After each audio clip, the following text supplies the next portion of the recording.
Europe 1, le journal de l'écho. Toute l'actualité économique avec Éric Le Boucher. Bonsoir Éric. Bonsoir Nicolas. La bourse de Paris en baisse aujourd'hui. Oui, moins 0,54%, 4897 points. Bon, elle se repose un peu après le gain de 10% la semaine dernière. Le palmarès du jour. Les villes françaises où il fait bon travailler, ce sont top 3, Bordeaux, Toulouse, Montpellier, c'est-à-dire le sud. Selon l'étude réalisée par l'Institut Great Place to Work, Paris n'est que 8e. Great Place to Work, les endroits agréables pour travailler. En français, je traduis. Voilà, le chiffre du jour.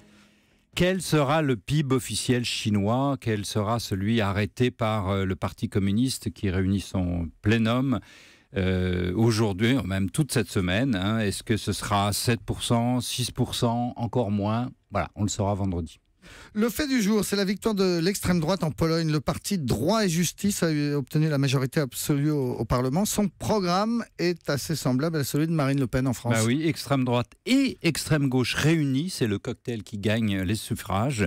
Populisme, souverainisme, euroscepticisme, le mouvement européen prend forme de la Pologne, en Hongrie, en Grande-Bretagne et en France, bien sûr, avec Marine Le Pen. Les Polonais ont revoté pour Jarosław Kaczynski, qui avait été Premier ministre de 2005 à 2007 avant d'être repoussé, écarté par les libéraux du parti Plateforme Civique, qui est lui tout l'inverse, pro-européen, pro-business.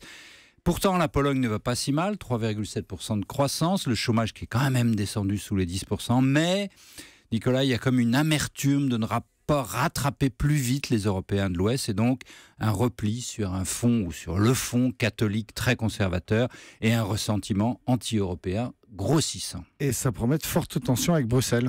Sur absolument tous les sujets. La Pologne va d'abord rejoindre le groupe Visegrad, anti-immigration, Pologne, Hongrie, Slovaquie, République tchèque, contre le diktat des grands pays, c'est-à-dire l'Allemagne.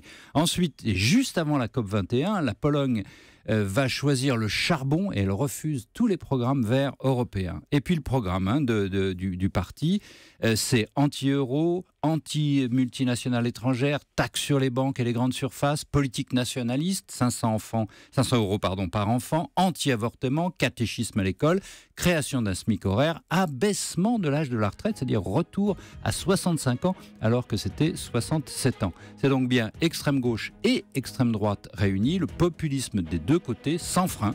Les gouvernements européens modérés devraient quand même se sentir un peu sommés d'agir. C'était le journal de l'écho, présenté comme tous les soirs par Éric Le Boucher.